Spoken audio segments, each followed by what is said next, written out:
Bom dia a todas e todos. Sejam bem-vindos a este momento do segundo Encontro Nacional de Filosofia da Técnica e Educação, que hoje teremos a nossa egressa do curso Priscila Pontes Bezerra Mendes, né, como sendo a palestrante, né, vai ministrar o minicurso, e teremos aqui a nossa mais nova, recém-chegada ao nosso curso, a professora Érica Belém Lima, que vai conduzir os trabalhos. Lembrando que este evento é uma iniciativa do Sebo Cultural Itinerante, em parceria com o PIBID, e os grupos de estudos e pesquisa em filosofia da técnica, teoria crítica e ensino de filosofia na atualidade. Tenham um bom evento e sejam todos bem-vindos mais uma vez. Bom trabalho. Bom dia a todos. Bom dia, professora Priscila. É um prazer muito grande recebê-la aqui conosco nesse evento. Eu vou falar um pouquinho sobre o currículo da professora, que vai ministrar hoje o minicurso. E ao longo da fala da professora, nós podemos fazer as perguntas. Os alunos que quiserem podem colocar as perguntas aqui no chat, né, que a gente vai passando para a professora responder. Né, ela que escolhe se ela responde ao longo, né, da fala dela ou se ela deixa para o final da exposição. Mas a gente vai, olha aqui, já recebeu aquele elogio, viu, professora Priscila, da Vanúzia, né? Então, que bom que todos estamos afinizados aqui com a professora, que todos estamos, que a gente vai ter um evento muito bom, uma manhã muito agradável, né? Que seja uma manhã muito agradável, de muito conhecimento, de muita troca. Então, eu vou aqui passar aqui ao currículo da professora, né? Um mini currículo aqui da professora, só para a gente conhecer um pouco mais o trabalho da professora Priscila Pontes Bezerra Mendes. É mestra em filosofia pela Universidade Estadual do Ceará, na linha de pesquisa em ética fundamental, é graduada em filosofia pela Universidade Estadual Vale do Acaraú, especialização em metodologia do ensino de filosofia pela Faculdade de Evolução, possui experiência no ensino superior como professora do curso de Filosofia e Pedagogia da UVA, professora orientadora do programa de residência pedagógica da CAPES, do subprojeto de filosofia, experiência no ensino fundamental na rede pública do município de Sobral, professora de História e Língua Portuguesa de 6º ao 9º ano, e articuladora de projetos do programa Jornada Ampliada. Foi professora e orientadora de trabalhos de conclusão de curso do PARFO, Pedagogia da Universidade Vale do Acaraú, e tem experiência como professora de filosofia no ensino médio, na rede estadual. É graduanda em pedagogia pela Faculdade Claretiano. Então, professora, mais uma vez, seja muito bem-vinda. Agora eu passo a palavra à professora Priscila, que vai começar a sua exposição, e agradeço a presença de todos que estão aqui, né? E vamos colocando, quem tiver alguma pergunta, alguma questão, por favor, põe aqui no chat que eu repasso para a professora, tá? Obrigada, professora Érica. Bom dia a todos. Primeiro, também agradecer ao SEBA a oportunidade de estar aqui partilhando com vocês um conhecimento e uma experiência. Eu acho que esse minicurso também é um resultado do meu último trabalho, né? Estava até ouvindo ela ler o currículo, né? E eu lembro que eu ia atualizar o currículo naquele tempo que deu pane, né? Nos currículos Lattes, porque aí eu terminei a faculdade de pedagogia, agora recentemente, e também sou hoje, né, professora AGI, que é um cargo que eu vou explicar para vocês, da CRED 6, né, aqui no Ceará. Eu vou compartilhar minha tela logo, e aí a gente vai conversando. Vocês já estão vendo, né? Como a professora Érica falou, vocês podem, a qualquer momento, fazer perguntas, né, no chat, mas também podem levantar a mão e fazer perguntas também pelo microfone. Enfim, eu gostaria que o nosso minicurso fosse um minicurso mais dialogado, porque quando se fala em educação, vem muitas questões que a gente quer tocar, né, quer refletir. E aí o minicurso tem esse título, né, A Escola Tá On, Considerações sobre as Tecnologias na Educação. E aí depois eu explico direito por que eu escolhi esse título, e vocês vão compreender também na minha fala, por que eu pergunto se a escola está on, se o que representa essa escola, o que representa este on. Não é só, de repente, o on das linhas do Wi-Fi. Eu acho que tem muitas coisas em volta desse on, assim como também essa escola não é só esse espaço físico, mas, sobretudo, um espaço humano. Eu também havia me apresentado, né, aqui, onde eu coloco que sou, né, professora, agente de gestão da inovação educacional, essa siglazinha chamada AGI, né, na CRED 6. E sou professora colaboradora do projeto de extensão, né, CEP Cultural Itinerante, que eu tenho muito prazer de falar e representar o CEP. Então, assim, vocês vão ver que ao longo do minicurso, eu vou falar sobre a minha experiência enquanto AGI também. Durante esses últimos meses, de abril até agora, eu tenho desenvolvido um trabalho junto a algumas escolas aqui da CRED 6. A CRED 6 é a Coordenadoria Regional, né, de Desenvolvimento da Educação, que fica aqui em Sobral, e ela abraça alguns municípios, comporta aí 50 escolas. E aí vocês vão vendo que também é um relato. Vou apresentar aqui para vocês os objetivos do minicurso. Primeiro, nós vamos discutir um pouco sobre a história do uso das tecnologias na educação. Refletir as implicações que a cybercultura traz para a educação com referências em Pierre Levy. Compreender as exigências a que a educação do futuro precisa, acho que eu errei aqui, entender, né? Assim, eu acho que o texto do Edgar Morin ele é muito atual e pertinente hoje. A gente precisa falar de um novo modelo educacional, de uma nova forma de educar. E aí, de certa forma, vocês vão ver que eu vou estar apresentando um relato da minha experiência, ao passo que também vou discutindo esses pontos, né, como a questão da cybercultura, essa educação do futuro. Isso também está fazendo. Esse minicurso é um pouquinho do que eu tenho tentado escrever, né? Eu quero estou tentando fazer um artigo sobre isso mesmo, né? Sobre como pensar nessas tecnologias na escola, diante de tantas implicações que a gente vai acabar discutindo aqui. Eu vou sair daqui para mostrar para vocês. Vai dar uma tela espelhada, mas tudo bem. Eu vou mostrar aqui agora. Eu vou fazer uma provocação, assim, como é que eu vou dizer? Eu sempre gosto de começar as minhas formações.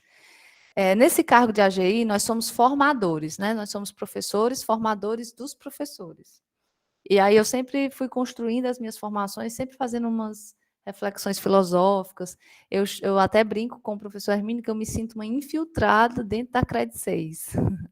Porque num sistema em que se prioriza muito o português e a matemática, você olha em volta, você não tem muitos professores da área das ciências humanas trabalhando dentro desse sistema.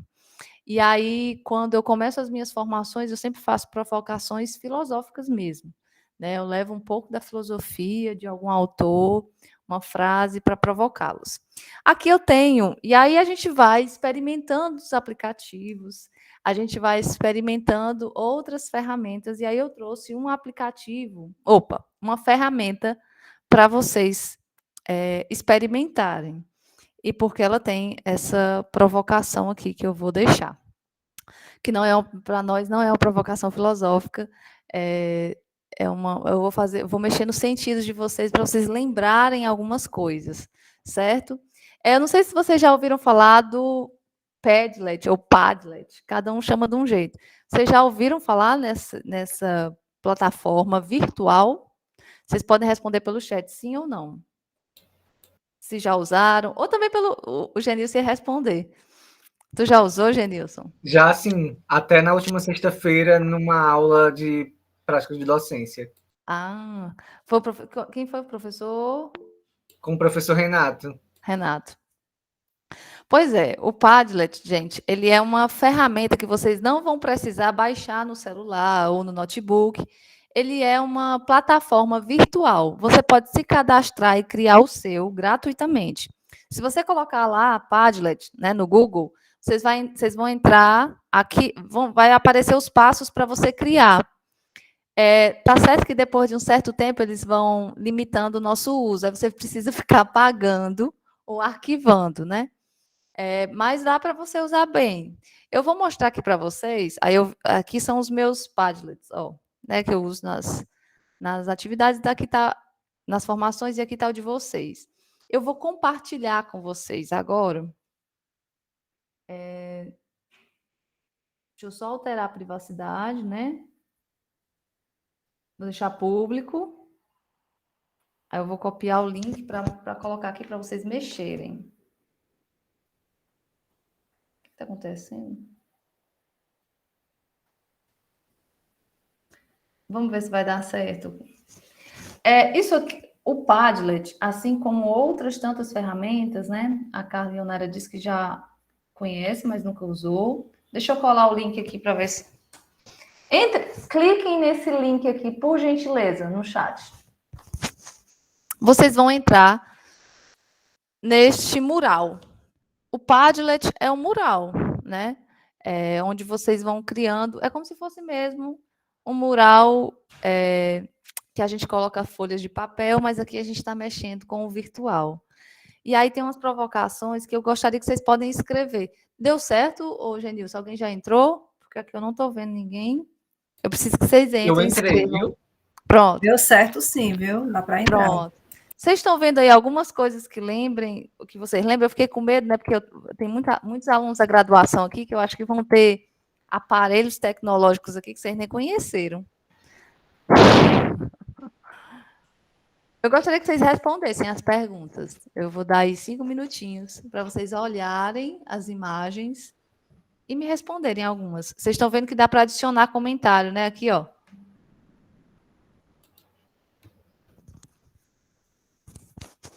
Deixa eu ver se alguém já adicionou. Deixa eu dar uma atualizada. Aparece aqui para mim que o Padlet está sendo utilizado em outro lugar. Gente, essa ferramenta, muitos professores foram utilizando para deixarem as aulas remotas mais atrativas mesmo. A possibilidade de você usar um quadro interativo, onde as pessoas podem mexer de onde estiverem, é um atrativo. E eu mostro aqui para vocês, para relembrar mesmo, né? A gente sabe que a tecnologia, a gente tem ouvido aí nesses 2 dias de evento, o quanto a técnica e a tecnologia fazem parte da nossa vida. E, positivamente, né, o seu uso, ele vem para melhorar mesmo a vida humana. É uma técnica que vai facilitar a nossa vida. Então, na educação não foi diferente. Ao longo da história, nós sempre tivemos esses aparelhos tecnológicos dentro da nossa escola. E aí eu coloco, né? Como é o nome disso aqui? Eu perguntei se vocês conhecem, vocês disseram que sim, vocês podem. Quem não tem conta no Padlet vai aparecer como anônimo, mas quem já tem, aparece o nome de vocês aqui nos comentários, né? O cinema na escola, né? As fitas cassetes, né? O disquete. Eu me lembrei muito.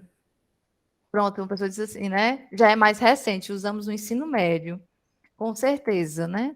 O retroprojetor. Ontem eu me lembrava que na escola que eu trabalhei, no ensino médio em 2009, ainda tinha retroprojetor. E a gente levava o retroprojetor da sala de multimeios até chegar à sala de aula numa mesinha empurrando. E você tinha que ter muito cuidado, porque aqui dentro tem uma luz. E se essa luz queimasse, né, era muito caro, né? Era muito caro trocar isso aí, né? É o nosso projetor de slides mesmo, né? E os slides eram feitos materialmente. Vocês se lembram como é que eram os slides, né? Aqui tem uma pessoa dizendo que guardou, né? Lembrei da minha monografia que guardei em disquete e perdi tudo. O disquete ele era muito sensível, por isso que eu coloquei aqui brincando, né? Cuidado. Ele era muito sensível e uma curiosidade que eu li outro dia é que o disquete, a capacidade dele de armazenamento é tão pequena que, em comparação a hoje, uma foto dos nossos celulares já ia encher o disquete, né? Não ia ter mais espaço. Vocês conhecem esse aqui? Ó, que sentidos eram estimulados a partir do uso dessa tecnologia na escola? Quem é que se lembra deste aparelho tecnológico aqui? O mimeógrafo. Né? O mimeógrafo é utilizado para fazer as reproduções das atividades. Né? E eu brinquei aqui porque as atividades que saíam do mimeógrafo saíam com cheiro de álcool, às vezes saíam molhadas, né? Então tinham muitos sentidos que eram estimulados com o uso dessa tecnologia. Né? Uma brincadeira. Então, assim, as crianças no jardim de infância, né, na educação infantil, podem ter tido acesso, né? Eu tive acesso a atividades no mimeógrafo. Eu sou professora. Também. Pronto, pode falar. Eu também. Esse cheiro, para mim, eu nunca esqueci. É uma memória afetiva que eu guardo dos meus tempos de jardim de infância, que eu pegava aquela folhinha que era azulada, não era meu azulada, aquele cheirinho de álcool, aquela coisinha ali para mim, isso aí nunca vou esquecer. As atividades para fazer. Pois é, ela tinha realmente a cor azulada, porque era o estêncil, né? Você colocava aqui e girava. Eu sou professora desde 2006, quando eu entrei na graduação, eu logo em seguida comecei a trabalhar como professora numa escola municipal aqui em Sobral. E eu lembro que ainda se utilizava, mas com muita dificuldade. Então, depois foi abandonado quando chegou a máquina de Xerox na escola. Então, assim, o papel é ainda muito importante, né? Eu vi as nossas falas aqui dos bastidores, o quanto a gente necessita do papel. E aí eu tenho até uma citação do Moacir Gadosh, num texto, que ele fala, né? Que será que o uso do papel atrapalha o uso da tecnologia? Um texto de 2001, se eu não estiver enganado, o quanto nós somos também muito apegados ao papel. Então, tem aqui o pendrive, né? E deixei uma música. Olha como esse mural é realmente interativo. Você pode colocar links de qualquer coisa, né, para usar nas aulas. Inclusive, eu coloquei esse link da música do Gilberto Gil pela internet. E aí o aluno pode abrir.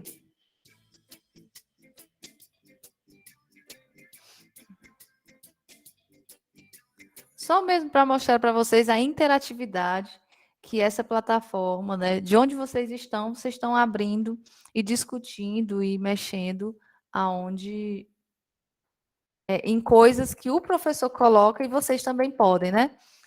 Nesse maisinho aqui, ó, vocês podem anexar também outros, eu chamo de post-it, porque fica aparecendo, né, uns post-itzinhos pregados e transformar esse painel em um painel realmente mais interativo. As aulas de inglês no ensino médio, né? Hoje eu vou passar uma música para vocês. Eu ainda utilizei muito esses microsystem. Ontem eu fui pesquisar, né, uma foto e não sabia nem que o nome era esse mais, microsystem. E levava a letra impressa para os alunos lerem e ouvirem também a música.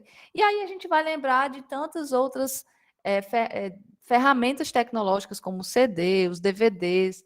Eu me lembrava. E também tem um material que a gente utilizava para fazer pesquisa, que ele é muito característico dos anos 90, né? Que era a Barça, ou Barça, né? Que era a enciclopédia. Eu ia até pesquisar e colocar ela aqui. Então, fazer uma pesquisa ali, olhar o sumário, era assim, se a gente relembrar mesmo como as coisas se modificaram nesses últimos anos, a gente vai perceber o quanto a gente precisa, de fato, refletir sobre a educação do futuro, né? As mudanças que a gente ainda precisa fazer. Alguma questão mais que vocês queiram falar sobre esses aparelhos que estão aqui? Eu só queria dizer que eu tenho ainda os disquetes. Mas só que ele não vai abrir em canto nenhum. Ele abre em algum lugar? Não. Não tem mais equipamento que dê para colocar, né? Eu lembro que no meu 7º ano eu entreguei um trabalho de pesquisa para o professor num disquete.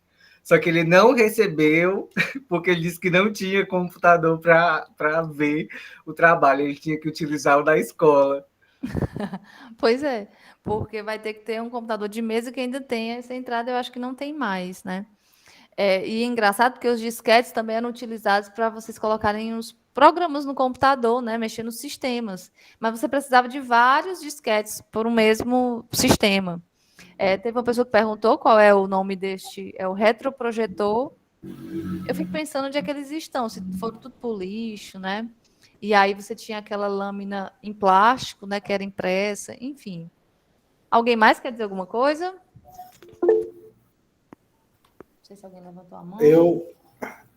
A minha monografia de graduação está depositada num disquete, lá na UFPB. O meu mestrado também no outro disquete. O doutorado já é num CD, no CD-ROM. Que hoje também os computadores já não fazem mais a leitura do CD-ROM. Pois é, eu não sei onde é que a gente vai mandar daqui uns dias, né? Vai ficar na nuvem mesmo, né? Eu me lembro que há 3 anos atrás, quando surgiu, né, o movimento aí da gente utilizar a nuvem, eu achava muito interessante. Assim, o povo falar, não vivo sem a nuvem, né? Tudo que eu faço é na nuvem. E eu, de fato, ficava perguntando como é que se a gente ia utilizar isso. Eu ainda tenho um pouco de dificuldade de organizar essas coisas. Uma das características do professor AGI, né, para passar na seleção, era justamente ter conhecimento das tecnologias e dos aplicativos tecnológicos. Eu tinha, né? Eu tenho pouca coisa. Eu tenho um colega que faz o mestrado em tecnologias da educação, um colega de trabalho, e aí ele me ajuda bastante, né? E eu vejo que ainda estou, de fato, aprendendo, porque também sempre fui muito resistente, né? Essa palavra é muito comum no contexto da escola, dos professores que ainda são resistentes, mas é uma resistência que tem uma justificativa, que é muito interessante da gente pensar, né? A gente não foi preparado nas nossas graduações para o uso da tecnologia em sala de aula. Talvez a partir de agora se preocupe mais com isso, se tenha disciplinas que versem sobre isso, mas, de modo geral, os nossos professores, os professores que estão na escola, os mais antigos, não tiveram essa formação e, por isso, também parte da resistência. Então, pronto, vocês conheceram o Padlet, né? É esse muralzinho que fica aqui, que depois eu posso compartilhar e vocês podem continuar mexendo até a gente fechar aqui. Mas vamos voltar para o meu slide mesmo. Essa discussão sobre Pode falar, professora. Priscila, só uma coisinha antes de começar. Eu, inclusive, penso que agora as aulas, todos os cursos vão ter que repensar isso aí. Acho que vai ter que ter disciplina específica para isso. A partir de agora, os cursos de licenciatura, eles vão ter que ter disciplina específica para a tecnologia da informação. Não tem como o professor, a partir de agora, a partir desse contexto que a gente teve, de pandemia, de aula síncrona, não tem como os cursos de licenciatura se eximirem disso. Eles vão ter que começar a repensar, né, uma disciplina para o professor ter o mínimo de habilidades para lidar com tecnologias. Porque o que a gente viu, olha, eu achava que que eu tinha dificuldade. Só que quando eu vi outros colegas com dificuldades imensas, assim, eu pensei assim, isso aí, a formação dos professores vai ter que trabalhar em cima disso. Então, isso tem que ficar, os cursos de licenciatura vão ter que começar a se preocupar com isso, porque não pode mais o professor terminar um curso de licenciatura sem conseguir utilizar essas tecnologias. Não dá mais. Isso há 10 anos atrás era possível, mas agora, nesse contexto, que a gente sabe que isso pode acontecer de novo. E eu acho, inclusive, que essas aulas, até, eu não digo síncronas, mas esse modelo, né, digamos assim, misto, né, uma parte online, outra parte presencial, eu acho que isso veio, em certo modo, para ficar. Sabe? Eu acredito que isso não vai ser extinto, não. Esse modelo aí, eu acho que ainda vai permanecer muito, como é, por exemplo, na Coreia do Sul. A Coreia do Sul utiliza esse modelo, né, que chama o modelo... Estou esquecendo a palavra. É o híbrido? Esse modelo híbrido é usado em vários países, e o pioneiro foi a Coreia do Sul. Ele utiliza muito esse modelo híbrido e funciona, porque a educação lá funciona de verdade, né? Então, eu penso que pode ser utilizado como uma ferramenta a mais para ajudar nesse processo de formação, no processo da educação, tanto para criança como adultos, né? Eu sou muito otimista em relação a isso, embora eu tenha muita dificuldade, mas eu estou rompendo com isso. Eu disse, eu tive dificuldade para ler Hegel e encarei A primeira leitura que eu fiz do Hegel, eu pensei que eu estava lendo em grego, eu disse, caramba, como é que eu entendo esse homem? E eu tive que encarar o Hegel, então eu digo, dá para encarar também um computador, depois que a gente passa do Hegel, a gente consegue qualquer coisa. Verdade. Então, eu penso que dá para a gente fazer isso. É sim, professor, e a gente vai comentar sobre isso também, né? E a gente já pode falar. Por que o Estado do Ceará, né, criou essa política, por exemplo, do AGI?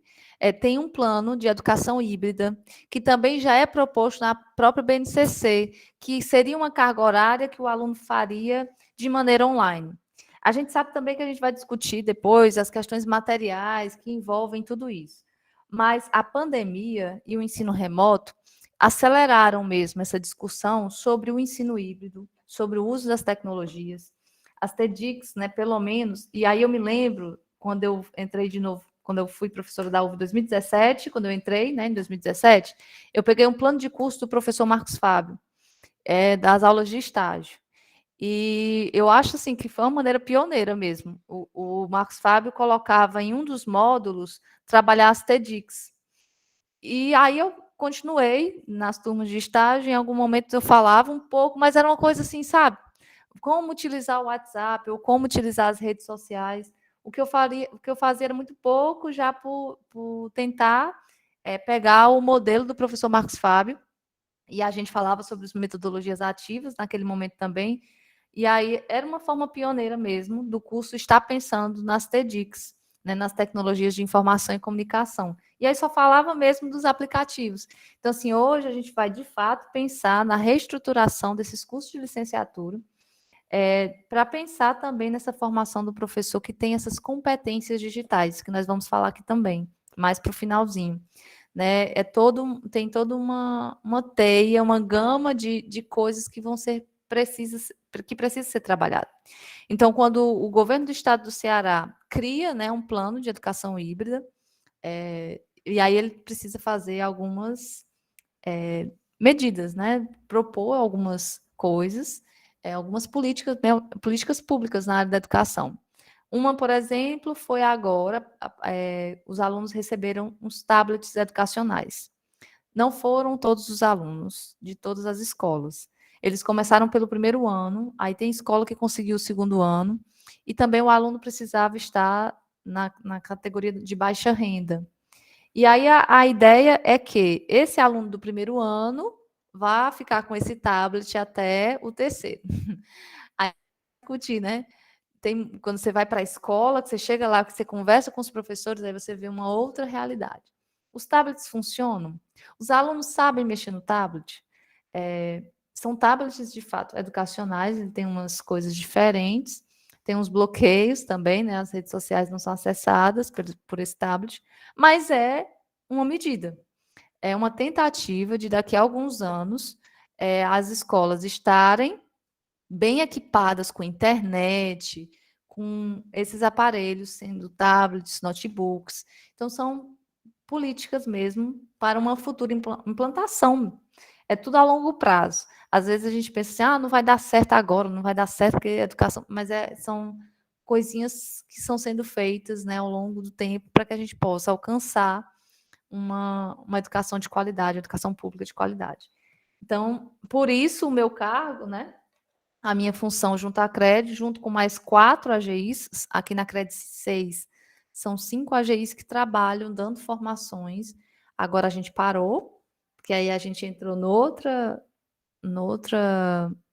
demanda, né, que eles chamam, que foi a questão do SAEB, mas a gente ficou até o mês passado dando formações sobre o uso das tecnologias, as metodologias ativas, e aí tem uma justificativa que é justamente as competências digitais, que nós vamos saber aí quais são e por que elas são importantes. Eu trago aqui, né, algumas citações, que algumas eu vou ler e a gente pode comentar. Como eu disse, vocês podem levantar a mão e podem ligar o microfone, que se eu escutar, né, vocês falam. Enfim. A educação e seu tempo. A educação existe onde não há escola e por toda parte podem haver redes e estruturas sociais de transferência de saber de uma geração a outra, onde ainda não foi sequer criada a sombra de algum modelo de ensino formal e centralizado. Essas citações aqui estão naquele livrinho chamado O que é Educação, e é só para relembrar que a educação não se faz também só dentro da escola. E por isso também é muito importante educar os alunos para fora desta escola, para o uso dessas ferramentas e dessa tecnologia. O que nós percebemos é que os alunos são nativos digitais. Eu li uma pesquisa de uns professores, por exemplo, lá de Pernambuco, fizeram uma pesquisa numa escola, e eles perceberam, né, e nós também percebemos aqui, nós também somos um pouco nativos digitais, estamos aqui mexendo nas coisas, mas a gente não sabe, a gente não tem letramento digital suficiente. E os alunos também não tinham esse letramento digital.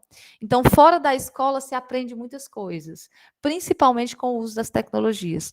Eu acho que aqui Brandão já falava, né, muito parecido com o que o Pierre Levy vai dizer da cybercultura, do cyberespaço e das inteligências coletivas. A internet, as redes sociais, esse mundo virtual possibilita a gente aprender muitas coisas. E aí, eu estou falando no aprender. Eu não estou dizendo se é coisa boa ou se é ruim. Né? A gente aprende coisas. Os nossos alunos aprendem coisas fora da escola pela internet. O que o ensino formal faz? Né? O ensino formal é o momento em que a educação se sujeita à pedagogia. A pedagogia é a teoria da educação, traça modelos, a educação, dentro do seu tempo, ela pensa no modelo ideal de homem, no modelo ideal de sociedade que quer criar. E isso também requer os espaços de aprendizagem. A gente tem a escola como um espaço, eu sou uma defensora da escola enquanto espaço de aprendizagem. Eu acho que a gente vive um momento de muita negação da educação, negação, né, da escola, negação da função do professor. E aí eu sempre vou defender a escola como esse espaço de aprendizagem e um espaço também de socialização. A gente percebeu no retorno presencial, que aqui no estado do Ceará começou a acontecer no 1º de setembro, mas algumas escolas retornaram agora há 15 dias atrás, 20 dias atrás, cada uma de acordo com a sua realidade. O retorno presencial também estava muito ligado a essa questão afetiva. Então, a escola é esse espaço, ela necessita de professores, os professores também precisam conduzir esses alunos no saber. Então, eu sempre vou defender a escola como este espaço importante para a aprendizagem. E aí, a escola, esse ensino formal, vai estabelecer suas regras, os tempos, e constitui executores especializados. Né? Então, assim, nós vamos formar pessoas especializadas naquilo. A educação, a escola é composta por professores, educadores que são especializados em fazer aquilo, né? Conduzir o indivíduo de acordo com o conhecimento. A educação opera com a linguagem escrita e a nossa cultura atual dominante vive impregnada por uma nova linguagem. Aí aqui, Moacir Gadotti está falando da televisão e da informática, né? Está falando um pouquinho da internet, o texto é de 2001. Aí ele diz, a cultura do papel representa talvez o maior obstáculo ao uso intensivo da internet, em particular da educação à distância com base na internet. Por isso, os jovens que ainda não internalizaram inteiramente essa cultura adaptam-se com mais facilidade do que os adultos ao uso do computador. Eles já estão nascendo com essa nova cultura, a cultura digital.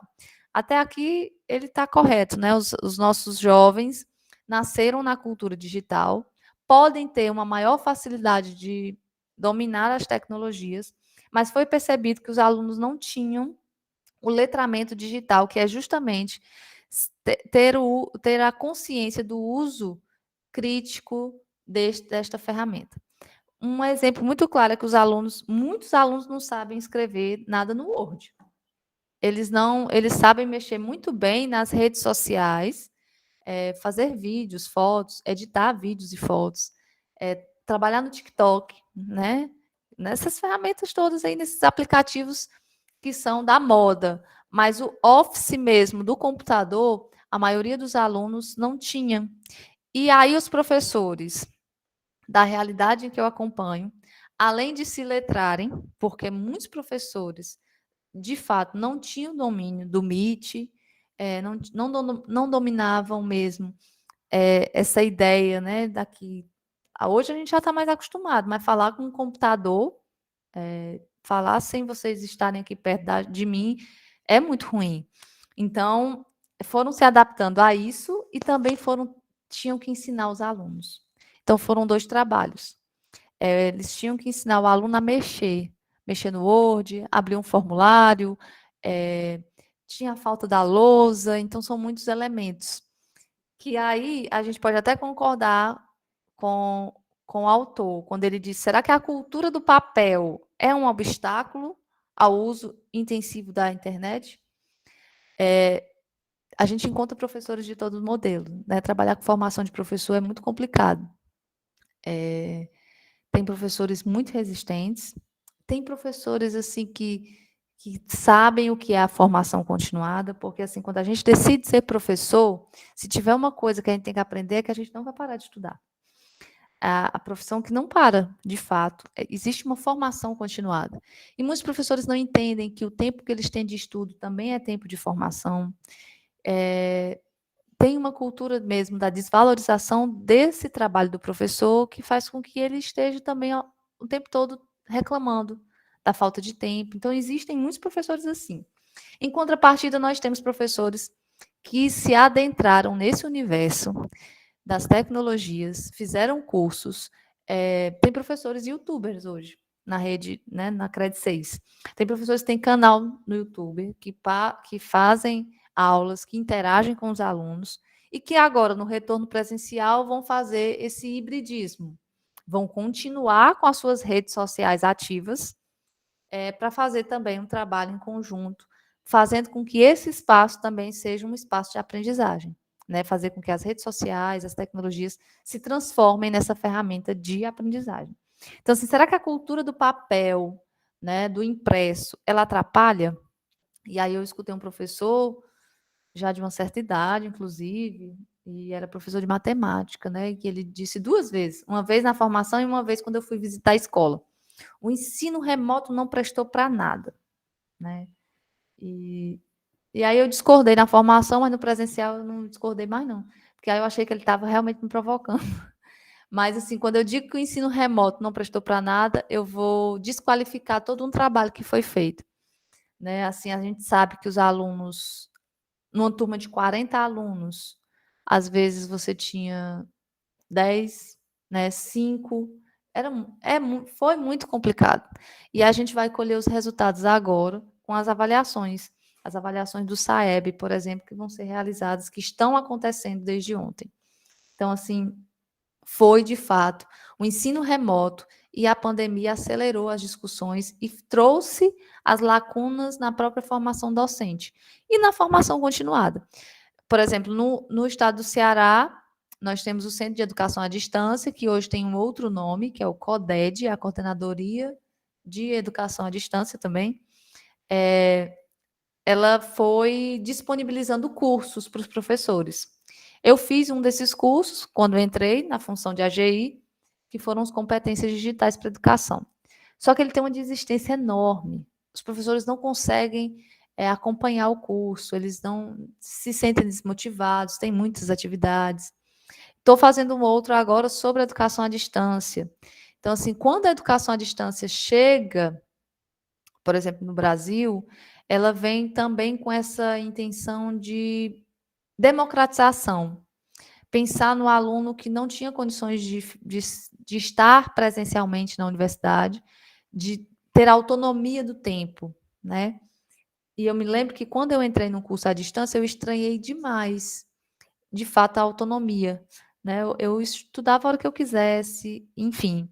Então, ainda se tem muito a pensar, a pesquisar, mas muito também já se foi alcançado, principalmente pelos professores, com a garra deles mesmos, né? Que é comum do professor tentar também se adaptar. Tecnologia e formação docente, a gente até acabou falando um pouquinho, né? Quando novas oportunidades se abrem para os educadores, principalmente fazer um curso agora online, à distância. Só que nós não fazíamos muito isso antes da pandemia, a gente veio fazer mais agora. E aqui o autor está falando em 2001. Esses espaços de formação têm tudo para permitir uma maior democratização da informação e do conhecimento. Menos distorção e menos manipulação, menos controle e mais liberdade. Aqui, né, eu acho que no contexto que a gente vive, a gente sabe que a internet, as informações também que vêm, às vezes tem muita manipulação, né? Tem muita liberdade também. É uma questão de tempo, de políticas públicas adequadas e de iniciativa da sociedade. A tecnologia não basta, é preciso a participação mais intensa e organização da sociedade. A tecnologia, eu digo muito aos professores, eu não defendo positivamente somente, né? Não tenho aquele discurso da defesa somente. Mas a tecnologia na educação, ela vem para facilitar também um pouco do trabalho docente. Um exemplo são as provas pelos formulários. Aquelas que a gente talvez ia corrigir, ia demorar mais tempo para corrigir, e de repente os resultados vão todos para o seu e-mail. A gente sabe também que aconteceram inúmeros problemas com os formulários, né, no Google Forms. Mas, de modo geral, a gente precisa entender e usufruir da tecnologia de maneira positiva. Só que só a tecnologia não basta. É preciso essas políticas públicas. É preciso que toda uma sociedade entenda por que o aluno tem que ter acesso à internet dentro da escola. E como é que ele tem esse acesso dentro da escola? Aí tem toda uma discussão, porque quando eu comecei meu trabalho, aí eu ia para as formações, e aí eles apresentavam os aplicativos mais surreais do mundo para o aluno fazer em casa, né? Agora nós vamos para o contexto da escola mesmo, para descobrir se essa escola está on, né? E aí esses aplicativos eram aplicativos pesados, a gente teve é preciso pensar nas condições materiais. Nós sabemos qual é a realidade dos nossos alunos de escola pública, na sua grande maioria. São alunos pobres. E o que a pandemia revelou para muitos professores é que eles não conheciam a realidade da vida desses alunos. Então, é um relato, né, também meu e deles, do quanto eles perceberam que tinha um celular para 3 irmãos usarem. Não tinha internet. O governo do estado do Ceará deu chip, né, disponibilizou o chip para os alunos, mas o chip, se eu não me engano, eu não me lembro se era TIM. Eu sei que tem municípios que não dá certo. E principalmente as localidades mais distantes, as localidades rurais, que o aluno continuou sem acesso à internet. Então, assim, como falar mesmo? Como pensar se a escola está on, se os alunos estão on, se me faltam condições muito básicas de sobrevivência, como comida. Relatos de pais que chegaram à escola tendo que vender o celular mesmo para pagar a conta, e que o aluno não ia mais assistir às aulas porque não tinha o celular. E aí a gente vive numa sociedade tecnológica, onde a gente acorda, como o professor Maurício disse ontem, a gente acorda e vai dormir, sendo mediados pela técnica e pela tecnologia. Nós pensamos que todo mundo tem acesso à internet, que todo mundo tem acesso a um celular, a um computador e um tablet. E não é verdade. Foram relatados muitos casos reais mesmo, que tem menino que a gente sabe que aluno é bicho que mente também, às vezes, né? Eu também sou aluno. Aluno é menino que às vezes faz algumas brincadeiras, mas o fato era que tinha aluno bom, aluno que sempre deu bom rendimento, que usava um celular emprestado há 6 meses e que precisava devolver. Então, como falar disso? Eu sempre defendo a ideia de que primeiro a escola tem que estar on. A primeira política pública deve ser fazer com que a escola dê esse acesso ao aluno. Porque pensar nas competências digitais requer pensar em toda uma sociedade mesmo. Os nossos alunos precisam se adequar a essas competências digitais, porque os alunos da escola pública ou da escola privada, principalmente por terem mais acesso a têm condições materiais, eles conseguem acompanhar. Algumas coisas não foram interrompidas. E o aluno da escola pública não.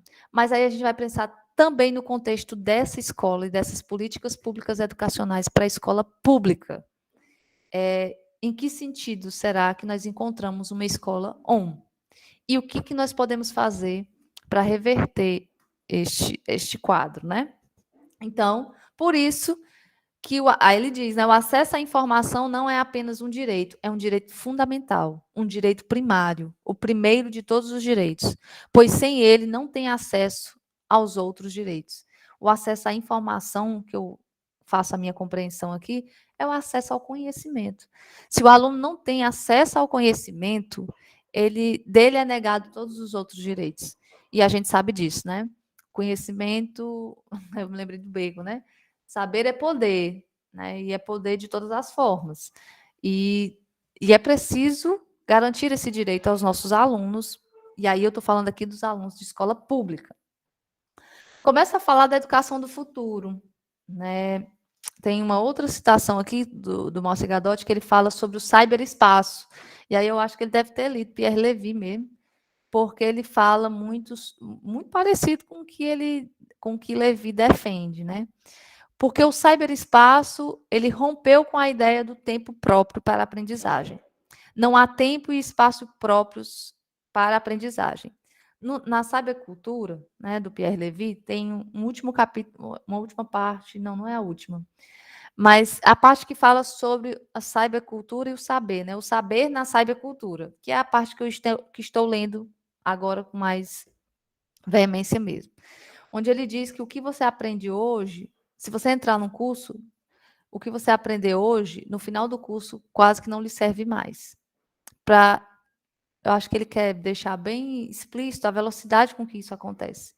Nós temos um problema do excesso de informações.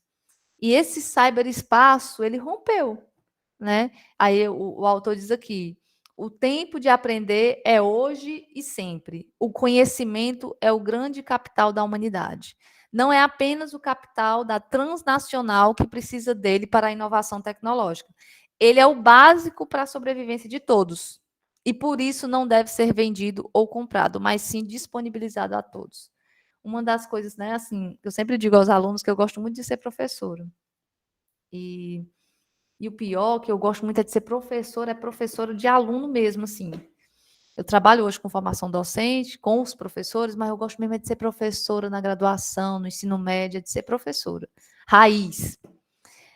Porque eu o tempo todo defendendo este conhecimento, essa educação que liberta, essa educação que emancipa, e na defesa de que esse conhecimento salva os nossos alunos. O problema é que a gente está dentro de uma sociedade, de umas redes sociais e de comportamentos que vão, de certa forma, mexendo com a nossa subjetividade. Eu acho que a fala do professor Marco César ontem também, do professor Rômulo, eu acho que a gente vai observando, né, primeiro, né, a fala de segunda-feira sobre a questão da subjetividade, sobre a educação, o uso do cinema, a arte, a maneira como a gente ainda precisa resistir dentro dessa sociedade tecnológica, dentro do espaço das fake news, da maneira como a subjetividade dos nossos alunos vai sendo afetada. E o quão difícil também é o trabalho do professor de incentivo, de mostrar, de fato, né, aquele, entre aspas, o caminho certo do conhecimento, né? Assim, como fazer esta filtragem. Por isso que eu acho. Alguém quer falar? Sou eu. Pode falar. Só para acrescentar um pouquinho aí, você falou desse trabalho, né? E eu também, eu escolhi a docência, foi uma escolha totalmente madura que eu tive, não foi por falta de opção, que eu trabalhava numa outra área, foi amor mesmo, foi uma coisa assim que quando eu me apaixonei, é tanto que eu entrei no ensino de filosofia, não era licenciatura, e eu fiz a bacharelado e depois eu fiz mais 6 meses para eu poder, né, ser licenciada e ser bacharel também. Né? Então, eu tenho o bacharelado e a licenciatura, porque eu me apaixonei pela docência e eu decidi que eu seria professora ali na minha graduação. Então, eu decidi porque eu acho que a possibilidade que a gente tem de dar esperança para os alunos. Nesse ponto, eu sou bem freiriana mesmo. é de dar esperança, sabe? E a juventude agora, ela está tão sem esperança, ela está vendo um cenário externo caótico, um cenário político, um cenário econômico, e a gente que é educador, a gente se sente no dever de trazer esperança para essas pessoas, para esses jovens, de estimular, né, o conhecimento, de mostrar que o conhecimento ainda nos salva. Eu digo, gente, o conhecimento, não sendo tão positivista assim, porque eu não sou, mas o conhecimento, ele nos dá muita possibilidade. Então, a gente tem que aproveitar isso. Eu tenho muito orgulho da minha profissão, eu tenho muito amor pela minha profissão, exatamente porque eu acho que, de alguma maneira, a gente agrega isso. Né? Então, nesse cenário agora de aulas síncronas, né, eu queria abraçar meus alunos. Eu via que meus alunos estavam em situação, né, que eles passaram por situações críticas, situações econômicas, muita gente teve que abandonar a escola para poder trabalhar, para poder ajudar em casa, né? E eu tinha vontade de dar um abraço neles. Eu dizia, gente, eu tô entendendo a situação de vocês, mas eu estou aqui exatamente para que a gente possa atravessar esse momento junto. Todo mundo está atravessando dificuldade, eu também estou atravessando inúmeras, mas a gente tem que ser solidário nesse momento, o professor tem que ter empatia com o aluno, ele tem que entender a situação do aluno, e tem que estimular o aluno a querer a conhecer cada vez mais. E a filosofia, ela possibilita isso, né? Ela deixa a gente tão curioso, ela estimula aquela curiosidade de você querer desvendar outros mundos, outras culturas, outras histórias, querer desvendar o pensamento de pessoas que já morreram há muitos séculos, mas que deixaram um legado fabuloso. Né? Então, ela estimula a gente a querer conhecer essas pessoas, e por isso que eu me apaixonei por filosofia e me apaixonei pela docência. Né? Então, agregar, e mais quando você falou dessa questão do fake news, né?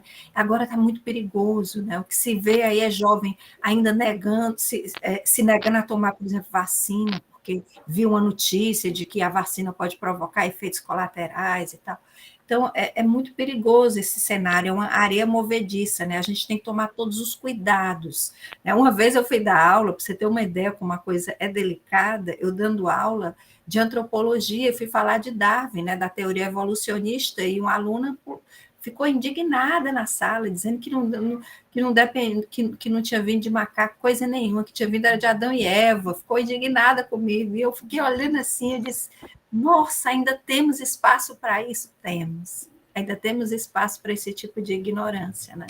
Infelizmente, é o que acontece, né? E a gente tem que tomar todo cuidado, né? Então, por isso que eu acho extremamente a nossa profissão hoje em dia, quem achava que professor ia ser substituído por computador, hoje em dia está batendo palma aos professores, né? Porque não é substituído por computador. Não tem tecnologia nenhuma que consiga substituir o papel do professor, o trabalho de ponte que o professor faz com o conhecimento. Não tem tecnologia que possa possibilitar isso, que a gente precisa de um mediador.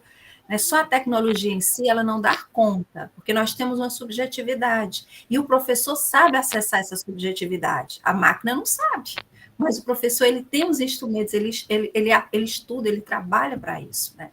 Então, quem achava que ia ser o fim da nossa profissão, se enganou.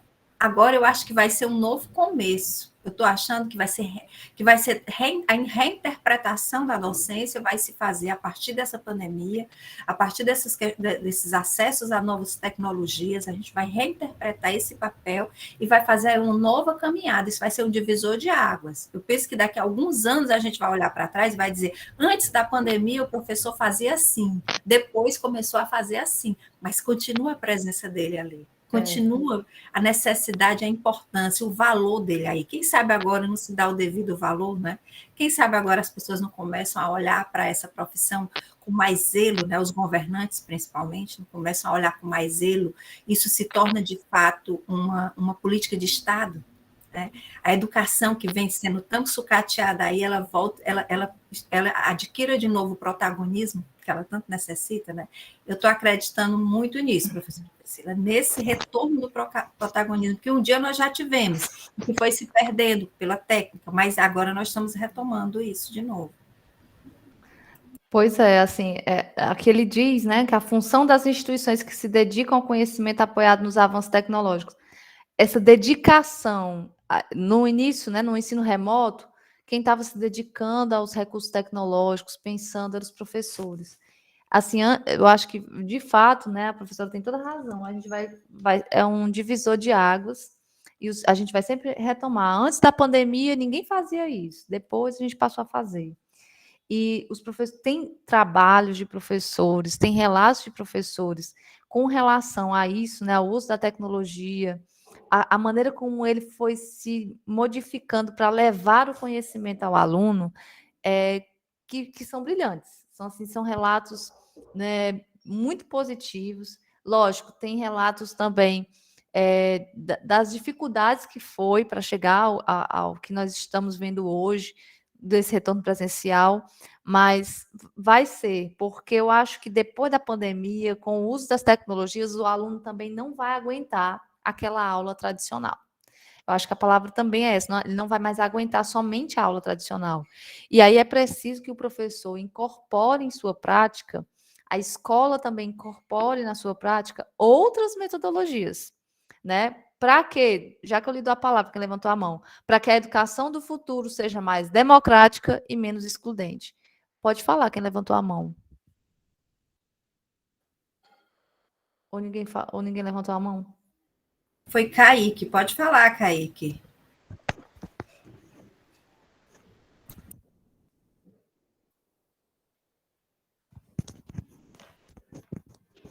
Tu foi sem querer? Pô, vou continuar, Eu acho que ele teve então. algum problema aqui, né? Ele teve algum problema no microfone Quando você quiser, dele. pronto. Certo. Quando ele quiser falar, Kaique, você pode falar que a gente... Ou então pode colocar aqui no chat. Pronto, pode ser agora. Ele falou. Desculpa, estava tentando arrumar o microfone aqui. Então, eu tenho uma pergunta a respeito dessa questão, desse assunto mesmo, do uso de tecnologias em sala de aula, né? Porque a gente percebe que os alunos eles estão muito conectados, eles não conseguem ficar desconectados, né? Eles estão o tempo todo no celular, isso inclusive gera briga, gera problemas de disciplina e tudo mais. E aí, ao mesmo tempo que a gente sente que não dá para ter a mesma educação de 100 anos atrás, que essas tecnologias elas podem trazer uma inovação, novos jeitos de explorar o conhecimento, eu sinto que essa coisa esse caráter humanista da educação, né, esse caráter do contato, do olho no olho, isso acaba se perdendo muito, né? Então eu queria que vocês falassem um pouquinho como vocês conseguem ver isso dentro de sala de aula. É possível a gente elaborar atividades que mantenham esse caráter humanista, atividades artísticas, atividades em grupo, onde eles consigam se manter desconectados? É possível a gente preservar esse caráter na educação? Ou, infelizmente, a gente tem que ceder às tecnologias, ou as tecnologias elas conseguem ser mescladas a esse caráter humanistas? Enfim, eu queria entender um pouco essa relação, porque é uma faca de dois gumes, né? A tecnologia, a informação, isso tanto atrapalha como ajuda, mas eu não sei como isso funciona na prática, né? Ótima a sua pergunta, né, Kaique? Porque, assim, inclusive eu vou falar mais à frente, mas eu posso passar agora, né? Até o Moacir Gadotti diz aqui, ó, a escola não pode ficar a reboque das inovações tecnológicas, ela precisa ser o centro da inovação. A escola, de fato, ela precisa se inovar no sentido de que ela precisa, deixa eu voltar aqui, vou passar aqui bem muito, só para a gente falar sobre como é que eu posso utilizar a tecnologia sem perder o caráter humano, sem perder as relações humanas, afetivas, dentro de uma sala de aula. Eu fui terminando os slides aqui, geralmente eu deixo para fazer os slides por último, e acabei terminando com um monte de imagem, né? E quando a gente fala do uso das tecnologias na sala de aula, a gente vai se esbarrar em muitos problemas. E um deles, talvez, seja a própria conectividade da escola. Por isso que eu pergunto se ela está on. E aí, Kaique, e todos, né? Quando eu penso no uso das tecnologias em sala de aula, primeiro eu penso, né, que o aluno precisa, dentro da escola, ter acesso à internet, é uma defesa minha, para que a gente possa também orientar esse aluno a saber utilizar mesmo o celular. Antes da pandemia, o celular era proibido, né? O celular, ninguém podia mexer no celular. Até o professor tinha escola que era proibido o professor mexer. Hoje, a gente vai precisar incorporar essas tecnologias, eu aconselho que seja aos poucos. É isso que eu digo aos professores que eu dou formação. E eu acho, Kaique, que o estudo sobre as metodologias ativas de aprendizagem, que foi criado, né, lá pelos Estados Unidos, né, as metodologias ativas, que colocam o aluno como protagonista do conhecimento, essa é a chave. E aí eu vou lhe dar um exemplo de uma metodologia ativa, onde o aluno pode, dentro da sala de aula, utilizar por uma vez o celular e, de repente, não se tornar uma aula que perca o caráter mesmo humanista. Por exemplo, as metodologias ativas, não são todas que querem o uso da tecnologia. E aí eu acho que é por isso que eu coloco aqui as metodologias ativas como uma possibilidade da escola estar atualizada. Porque se ela não utilizar as tecnologias, que ela faça uso pelo menos dessas metodologias. Aí tem uma metodologia ativa, que eu não sei se vocês conhecem, que chama rotação por estação. Algumas escolas brasileiras já vêm utilizando as metodologias ativas. E primeiro são escolas privadas, algumas universidades também já utilizam as metodologias ativas, que é justamente colocar o professor como mediador. É muito importante a figura do professor, mas eu tenho autonomia, o aluno precisa ser autônomo. E o que a gente percebe é que a nossa educação também, ela acomodou os nossos alunos. E essa autonomia é necessária para que o aluno também perceba o lugar dele no mundo e que ele faça uso das coisas de maneira livre e autônoma, crítica mesmo, entendendo isso. Na metodologia rotação por estação, por exemplo, você vai dividir a sua turma em estações. E tem que ter uma estação que tem que ter uso da tecnologia. Então, de repente, o aluno acessa um conhecimento aqui no livro, mas aí nessa estação ele passa 15 minutos aqui lendo e respondendo questão. Aí depois ele troca a estação, ele vai aqui para o computador, laboratório de informática, ou então utilizar o celular dentro da sala para fazer a pesquisa sobre o mesmo assunto. Isso é uma metodologia ativa de rotação, aqui eu expliquei bem simples, mas é uma forma do professor ir inserindo o uso da tecnologia para fazer dessa tecnologia um veículo de aprendizagem. Nós fizemos no SEBO, em 2019, uma atividade que o bolsista, né, do SEBO, o Genilson, que está aqui, que ele apresentou a poesia digital, as plataformas digitais onde os alunos poderiam escrever e tal, e fizemos um concurso pelas redes sociais, pelo Instagram. Então, assim, é uma maneira de fazer com que o aluno perceba que esses outros ambientes, e principalmente a internet, seja um elemento da sua aprendizagem, sabe? Você falou, né? Dá para fazer alguma atividade artística, dá para fazer... Teve professores no meu ciclo, né, de formações que relataram que começaram a perceber que os alunos estavam muito apáticos, né, na frente do computador e precisavam inovar.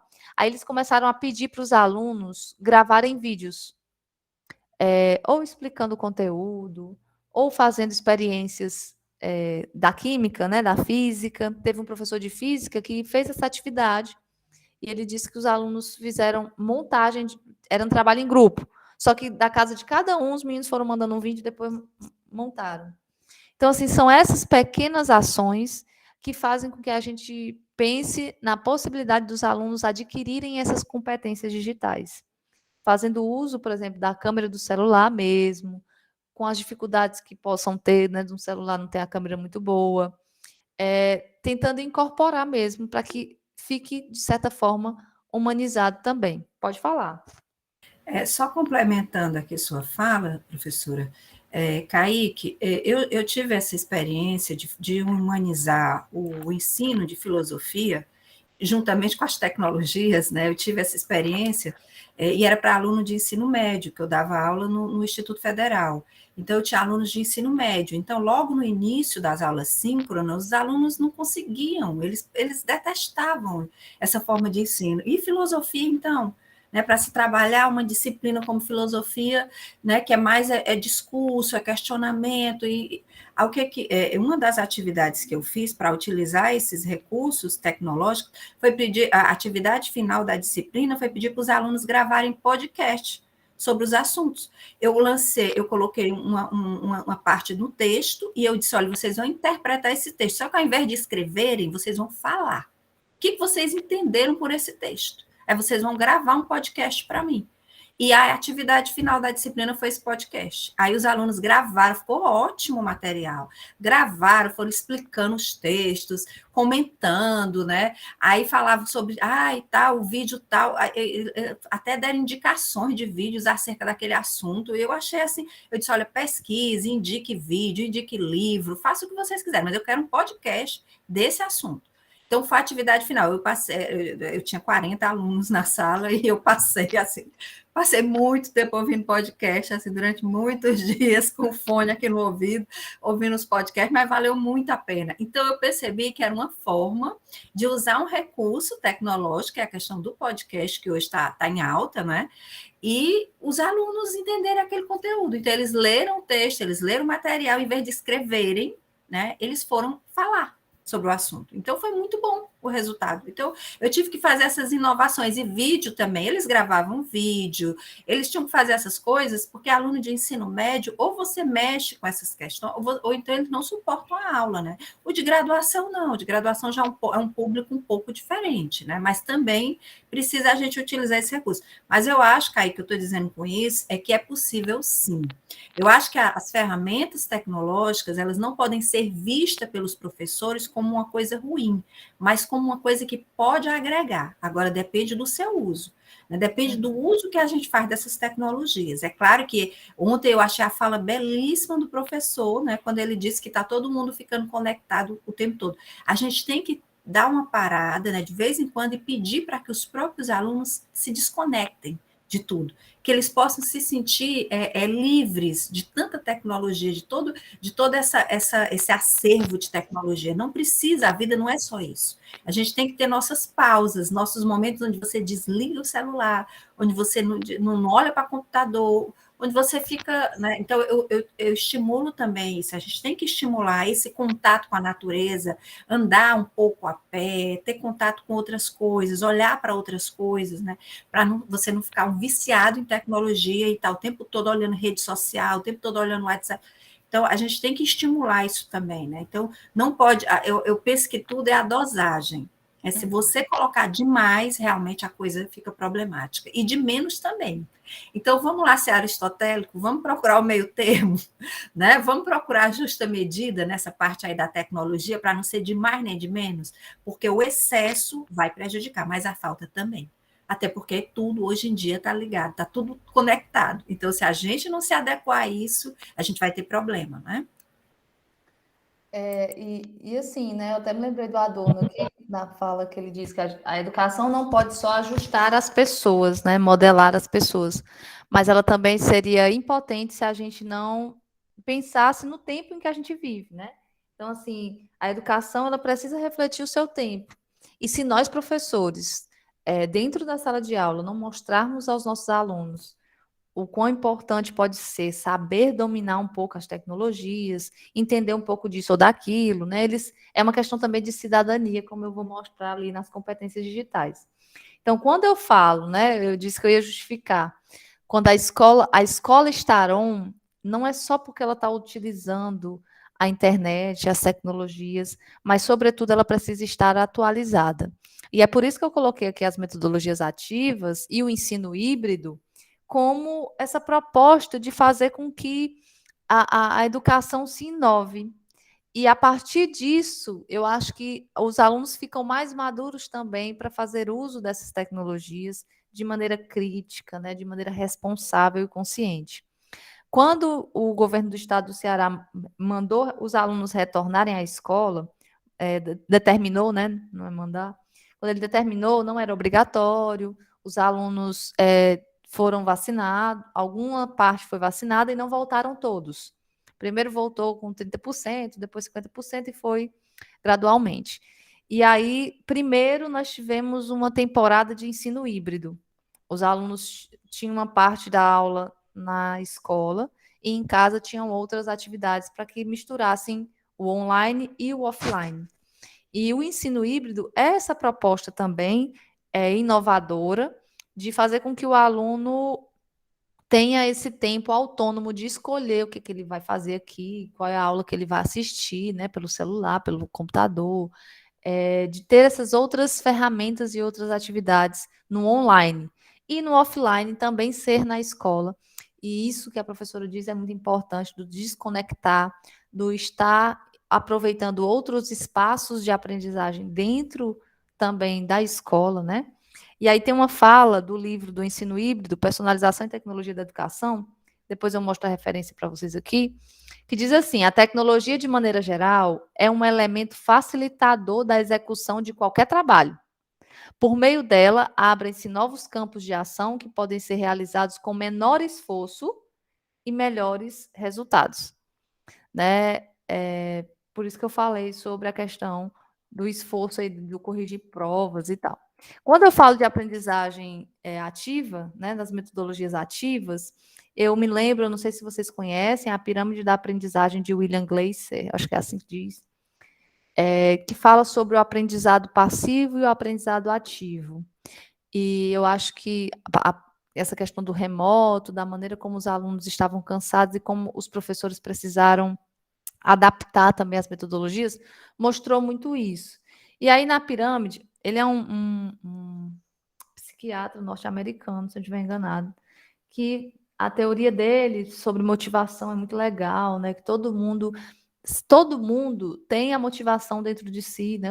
E aí essas ideias foram levadas um pouco para a educação, para o campo educacional. Que ninguém quer ser um fracassado, todo mundo quer ter sucesso naquilo que faz. E a motivação é algo, né, intrínseco, mas ela precisa dos elementos externos. Todo mundo é motivado, mas precisa dessa motivação externa. E aí ele faz essa pirâmide, né, a porcentagem que a gente aprende só quando lê, quando escuta, quando vê e escuta. E uma aula tradicional, o professor só falando e você escutando, o aluno aprende 50%, mas ele vai aprender muito mais quando ele participa ativamente da aprendizagem. E aí é por isso que a gente faz perguntas, a gente pede para repetir, reproduzir, né? Aí 80% escrever, interpretar, tem um monte de coisa aí, né? Um monte de verbo. E 95% a gente aprende quando explica, resume, estrutura, define, generaliza, elabora e ilustra. Né? Às vezes, quando a gente está dando aula de filosofia, o aluno só aprende o conceito quando você pede para ele aplicar na realidade. A importância da aplicação desse conhecimento no contexto. Isso é um dos elementos da educação do futuro. O conhecimento pertinente, que eu até trago aqui, mais atrás, né? Assim, ó, do Edgar Morin. O conhecimento pertinente é um conhecimento que pensa no todo. Né? Nós temos na escola ainda muitas coisas fragmentadas, as disciplinas muito isoladas, a ligação entre elas é muito invisível, e o conhecimento pertinente, ele quer, de fato, pensar o contexto. É preciso ter uma visão que possa situar o conjunto. É necessário dizer que não é a quantidade de informações, nem a sofisticação em matemática que podem dar sozinhas um conhecimento pertinente. É mais a capacidade de colocar o conhecimento no contexto. É colocar o conhecimento na prática. Quando você pede para o aluno, né, escrever ou, de fato, fazer um podcast ou fazer um vídeo, ele está colocando o conhecimento na prática. E aí eu lembro, né, muito quando a gente está dando aula de filosofia, e aí para o aluno entender aquele conceito, você precisa do aporte, né, da realidade, precisa do contexto. Sem o contexto, o aluno às vezes não consegue. E isso é metodologia ativa, é fazer o aluno ilustrar, é um conhecimento pertinente. A gente vive hoje o problema do excesso de informações. É preciso um filtro, é preciso o professor mesmo, né, no seu trabalho, fazer essa questão de filtrar e de conduzir e mediar. Por isso, as metodologias ativas são atuais. O professor, ele é um mediador, ele não é mais só o centro do conhecimento. Aí a gente pode relembrar, né, Paulo Freire, a questão dos depósitos, né, dos alunos como depósitos de conhecimento. Não é educação bancária, é preciso uma educação mais democrática e menos excludente, como diz aqui. Só para voltar aqui, né? Eu tinha dito que a escola não pode ficar a reboque das inovações tecnológicas, ela precisa ser o centro da inovação. E aí, para a escola ser o centro da inovação, ela precisa estar on, ela precisa estar atualizada. Ela não precisa ter somente o acesso à internet.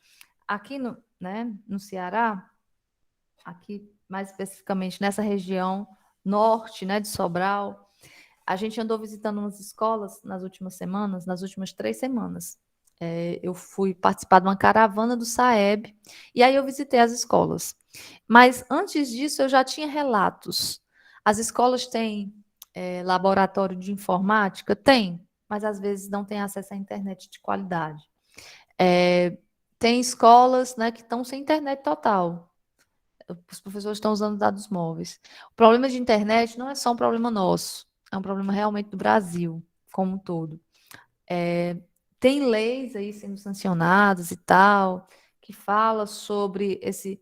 No próprio Ceará tem um cinturão digital, mas na prática ainda não tem dado certo. Por isso que essa escola, ela precisa inovar também com o que tem, garantindo também uma luta para alcançar aquilo que ainda não tem. Brigar, né, lutar por melhorias. As condições materiais da escola também precisam melhorar. Então, a gente foi percebendo, né, que as escolas, eu fui percebendo que em algumas realidades muito semelhantes, escolas muito quentes, né, nós temos um clima muito quente.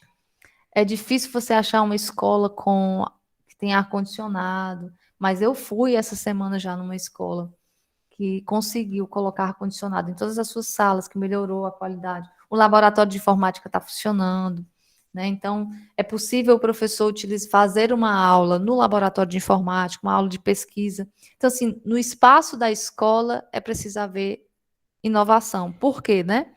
Aí eu trago uma citação do Levi também, que diz assim: o saber fluxo, o trabalho transação de conhecimento, as novas tecnologias da inteligência individual e coletiva mudam profundamente os dados do problema da educação e da formação.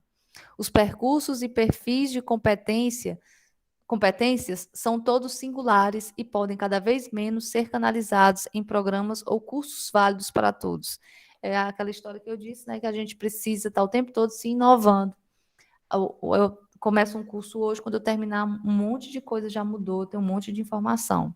Como essas tecnologias intelectuais, sobretudo as memórias dinâmicas, são objetivadas em documentos digitais ou programas disponíveis na rede, ou facilmente reproduzíveis e transferíveis, podem ser compartilhadas entre numerosos indivíduos e aumentam, portanto, o potencial de inteligência coletiva dos grupos humanos. Ele fala da inteligência coletiva, né? E é claro que no final do livro, né, da obra, ele traz os pontos negativos de algumas coisas, mas isso aqui é muito verdade.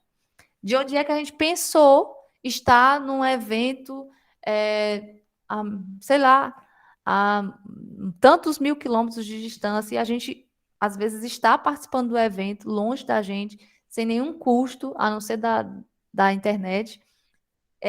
Essa maneira, isso é muito bom. Essa organização, isso foi muito bom. Professores fizeram muitos cursos, professores se capacitaram à distância, e isso favorece a nossa inteligência.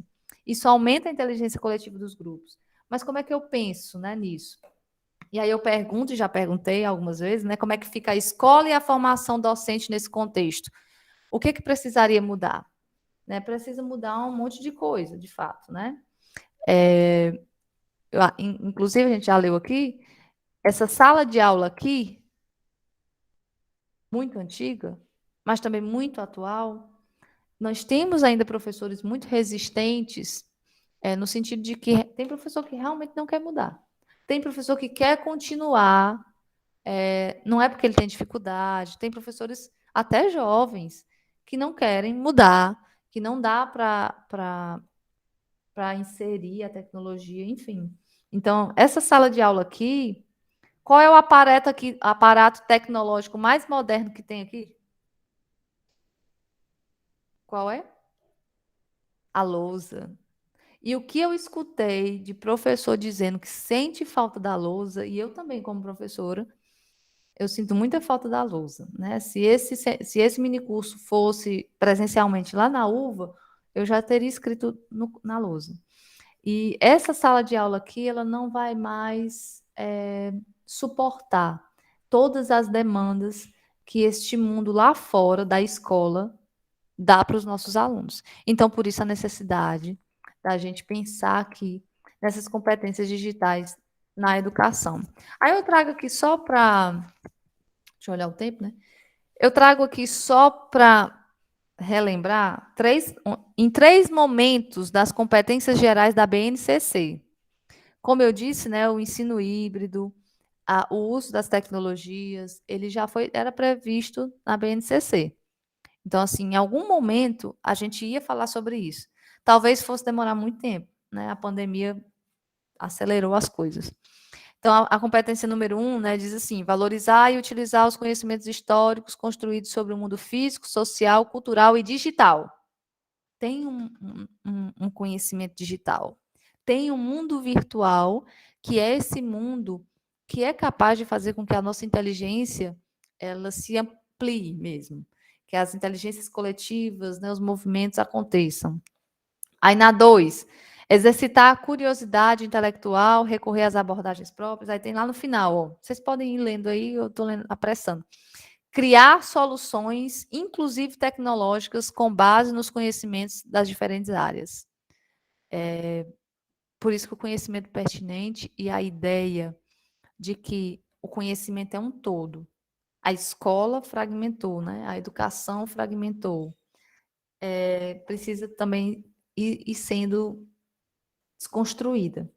É preciso projetos, né, na metodologia ativa de aprendizagem, tem a pedagogia baseada a aprendizagem baseada em projetos. Muitas escolas unem as disciplinas e fazem projetos e os alunos aprendem no todo, né, sobre um determinado tema. Isso é muito importante, né, para que os alunos tenham essa ideia do conjunto. E a competência 5, ela é muito tecnológica. Compreender, utilizar e criar tecnologias digitais de informação e comunicação de forma crítica, significativa, reflexiva e ética nas diversas práticas sociais, incluindo as escolares, para se comunicar, acessar e disseminar informações.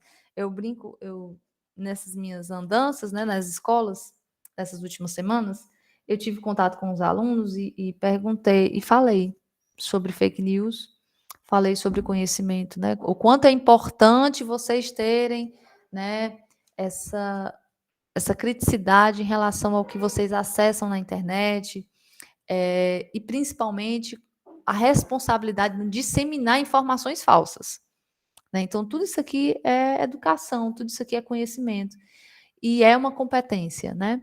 As competências digitais, diz aqui, né? O que eu quero dizer com competências digitais? Esse documento aqui é do CIEB.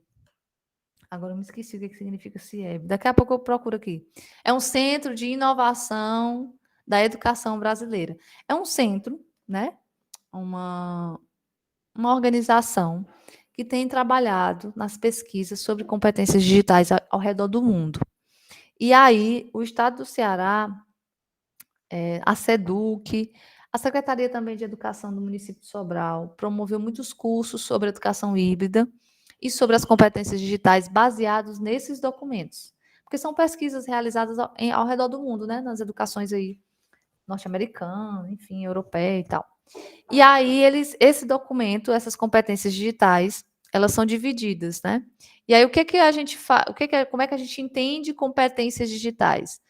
O uso efetivo das TEDx para promover o ensino-aprendizagem demanda um conjunto de competências específicas que precisam ser desenvolvidas adequadamente ao longo da carreira docente. Por isso, a gente vai voltar para a nossa primeira fala, né, minha e da professora Érica, quando a gente falava sobre os cursos de licenciatura, o quanto eles também vão precisar se responsabilizar a partir de agora, para que a gente pense nessas competências digitais. As competências digitais são o quê, né? Mobilização de conhecimentos, atitudes, práticas, valores e comportamentos que os professores devem ter para saber utilizar essas tecnologias. Então, não é só a escola estar on. Os professores precisam ser atualizados, os cursos de licenciatura das universidades também precisam ser atualizados, né?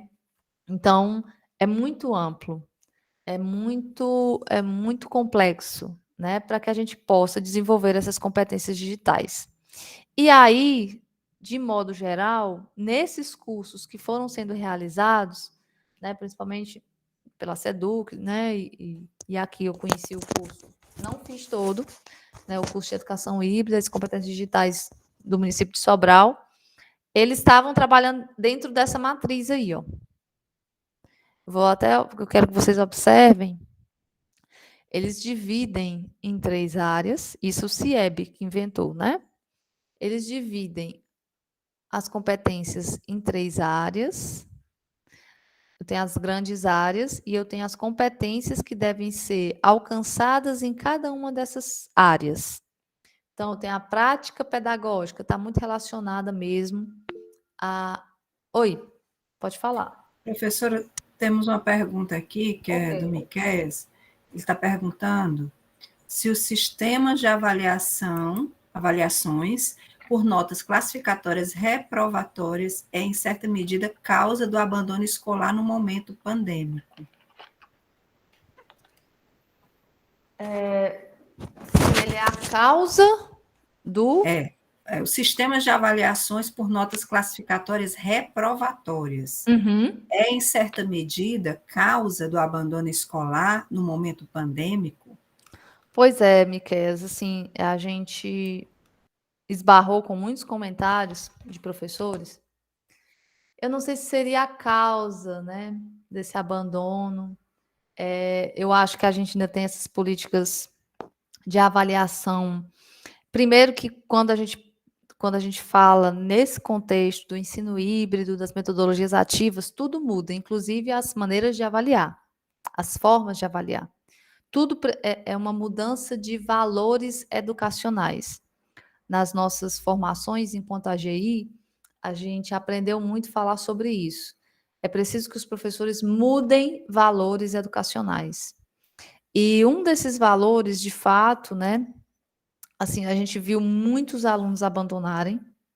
É muito grande o nível de evasão.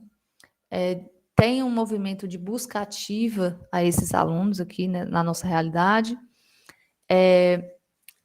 Assim, eu penso que os alunos abandonaram por vários motivos. Eu não sei se eles abandonaram somente porque iam ser reprovados devido a essas notas. Eu acho que eles abandonaram principalmente devido a outros fatores externos. Eles passaram a trabalhar. A maioria dos motivos desse abandono, dessa evasão escolar no momento, eu não sei se estou respondendo a sua pergunta corretamente, se eu entendi. Se você quiser ligar o microfone depois, você pode ligar.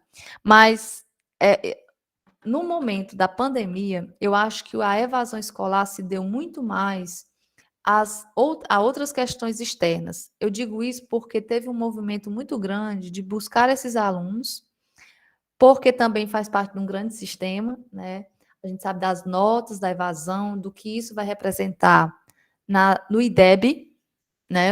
Eu acho que vocês sabem que mesmo diante de tudo que aconteceu, o SAEB não deixou de lado as provas. Então, estão acontecendo as provas do SAEB. E essas provas vão medir o IDEB, né, o Índice de Desenvolvimento da Educação Brasileira. E a evasão é um dos quesitos mais importantes dentro desse sistema para classificar o IDEB, né, para dar a nota do IDEB. E aí os alunos, eu acho que alguns podem ter abandonado porque, de fato, tiveram essa compreensão de que não estou aprendendo nada. Muitos relatos de alunos de que não conseguiram se adequar ao ensino remoto e que, de fato, não aprenderam e resolveram abandonar. Mas eu acho que no nosso contexto, na nossa realidade aqui, cearense, do interior mesmo, região norte, um dos motivos maiores foram os fatores externos, como o trabalho, né? Muitos alunos passaram a trabalhar. São relatos de muitos diretores, coordenadores, da quantidade de alunos que que tiveram mesmo que ajudar na família, no sustento da família. E muitos pais também que acharam que os alunos não estavam aprendendo. Tu só fica nesse celular, né? Só fica aí, não tem que negócio de aula, não tem aula por aí, né? Tem muitos relatos nesse sentido e é justamente por uma falta de compreensão nossa mesmo. Eu me incluo, né? A gente não tinha educação à distância, de qualidade, essa compreensão de que dá para aprender pelo celular. Então, é uma cultura mesmo que precisa ser modificada. Por isso, uma mudança social e estrutural muito grande para se pensar nessa educação híbrida. São estruturas, são políticas públicas educacionais que vão vir. A gente espera que chegue, que vão vir para modificar. Então, eu acho assim, que hoje, no contexto da pandemia, a evasão não se deu somente por essas avaliações classificatórias que reprovam os alunos, ela se deu muito mais por outras questões externas. Até porque muitos professores reclamaram que tiveram alunos que tiveram pouco acesso, que não fizeram atividade e que ano passado foram aprovados. Foram aprovados ano passado porque estava todo mundo se adaptando. Esse ano, as coisas mudaram bastante e, de fato, vai ter um índice de reprovação também pela evasão, pela falta de compromisso, né, pela falta de aula mesmo, por ter faltado a aula, né, nesse caso. Eu não sei se ele responde, ele disse alguma coisa no chat ou não. Ele agradeceu. Tá certo. Então, assim, acho que precisa, né, quando a gente fala em educação híbrida, metodologia ativa e ensino remoto, a avaliação tradicional que nós fazíamos, que nós aplicávamos e que nós éramos submetidos, ela quase que não vale mais. Então, eu escutei muitos professores, teve um professor de matemática, já de uma certa, né, idade docente, vamos dizer assim, ele mesmo dizia, eu era tão acostumado a ser tão rígido com os meus alunos nas avaliações que eu sofri muito durante o primeiro ano, né? E ele disse que quando terminou o ano de 2020, ele foi vendo que precisava melhorar a sua avaliação. E ele passou a avaliar de outras maneiras. E aí, né, isso é importante no ensino híbrido. Avaliar a participação, qualquer fala no chat, né? Passou a avaliar tudo, todo o comportamento do aluno para que desse uma nota. Porque às vezes os alunos não queriam fazer a prova ou faziam de qualquer jeito pelos formulários.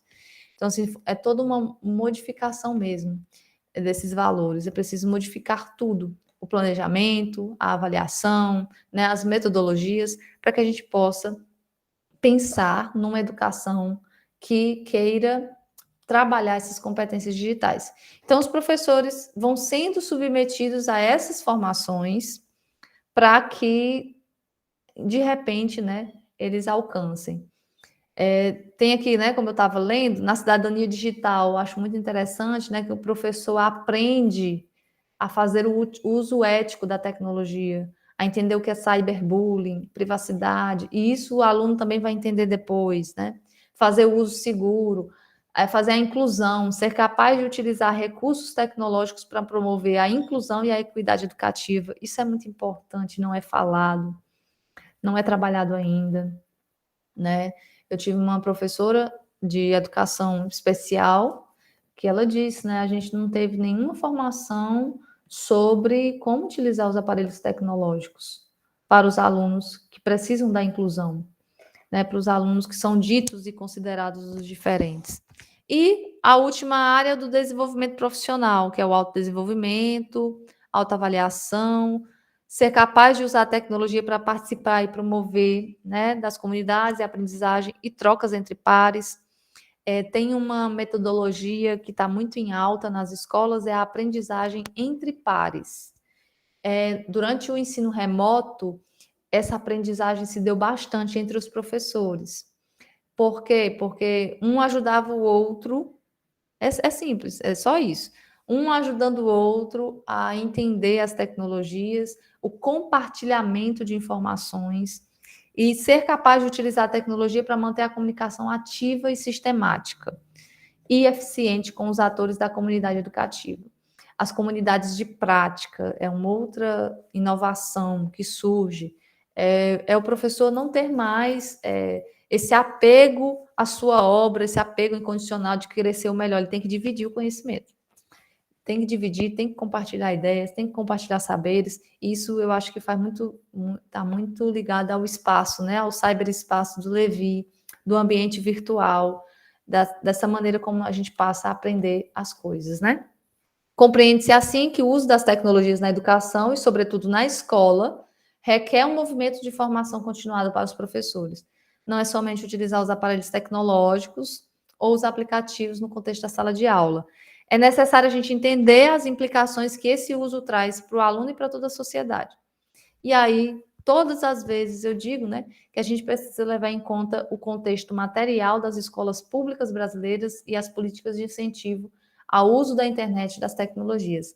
Eu li um artigo da Folha de São Paulo, se não estiver enganado, que dizia que no início da pandemia, eu até anotei, no início da pandemia, o IBGE registrou que 4,3 milhões de estudantes não tinham acesso à internet.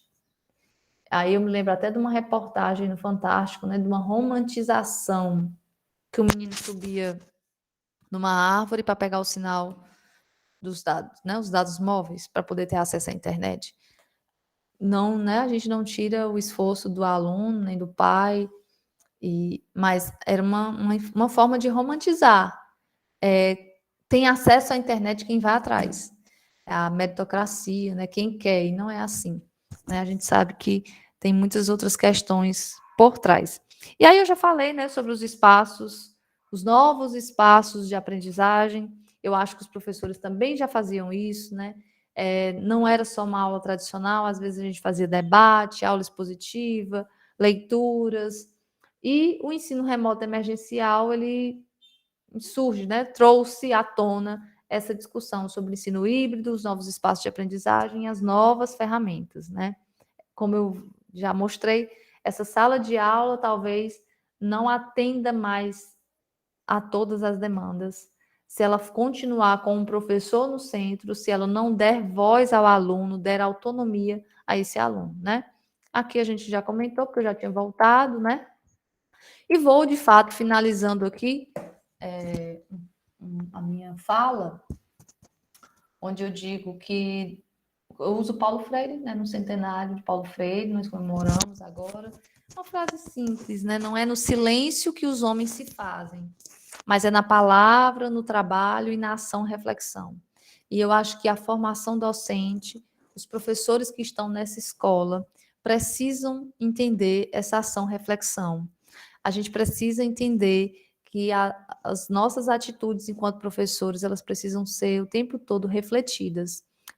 Fazer da nossa prática pedagógica um objeto de pesquisa.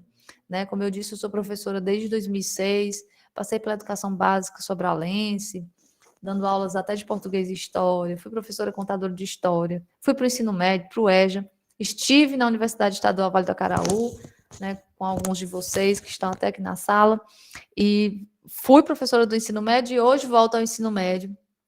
Percebo coisas do próprio sistema que me dão essa inquietação, né, que me inquietam.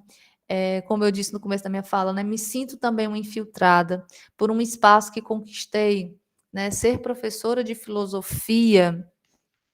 Às vezes as pessoas limitam muito o nosso campo de ação e é ilimitado, né? Então, assim, às vezes a gente acredita, não só vai dar para ser isso. Então, assim, estar lá na CRED, observando como é que eles pensam a formação, como é que eles avaliam o sistema, me faz pensar, às vezes, que eu sou infiltrada. Eu estou lá pensando, né, observando, discordando, né? E assim vai. Mas a gente precisa entender o trabalho docente enquanto isso, ação-reflexão. Paulo Freire é, para mim, né, de fato, um professor daqueles que pensa a condição material, que pensou na condição do oprimido e que, por isso, é muito perigoso, né? Que é muito, muito perigoso, porque botar os oprimidos para pensar, para ler e escrever, é, de fato, um ato de vandalismo horrível. As minhas referências básicas aqui, né, que foram utilizadas, foram essa, né, o livro da Lilian Bassic, que é um livro hoje que, quando se fala em ensino híbrido, muitas secretarias de educação têm utilizado e tal. Ensino híbrido, personalização e tecnologia da educação. O livro O que é Educação, do Carlos Rodrigues Brandão. Moacir Gadosh, que é um pedagogo, né, um professor. Perspectivas atuais da educação, novos caminhos em um novo milênio, acho muito parecido, Saber Cultura, e faltou aqui, que eu acabei esquecendo, né, os 7 saberes necessários à educação do futuro, do Edgar Morin. Tem um professor que chama Moran, não sei o que é Moran, que é do ensino híbrido. Aí, quando eu estou lá na Crédito, que eu falo, às vezes, do Edgar Morin, o pessoal pensa que eu estou falando deste outro, né? E eu acho que a leitura do Edgar Morin, ela é muito atual depois desse vírus, depois dessa pandemia. E é isso, gente, né? Eu agradeço a paciência. Não sei mais nem quanto tempo tem que eu falo, mas estou aqui para ouvi-los agora, se tiver algum comentário, alguma discussão que queiram fazer. Obrigado. Vou parar minha apresentação. Muito obrigada, professora Priscila. Nós é que agradecemos muito, né, pela sua exposição, que foi tão clara e tão profunda ao mesmo tempo. Foi muito boa, foi muito positiva. Eu acredito que todos aqui tenham gostado bastante. Eu acho que a gente se inteirou de muita coisa aqui que a gente não conhecia ainda acerca dessas tecnologias, né, utilizadas em sala de aula. Então, a gente só tem a agradecer pela sua exposição, ter sido tão boa para a gente, tão interessante, tão instigante. E agora eu deixo aberta, se alguém tiver alguma coisa a perguntar, comentar, acrescentar, pode fazer aí suas perguntas, suas questões, está aberta aqui, a palavra é livre. Então, quem quiser fazer algum tipo de colocação, será muito bem-vindo.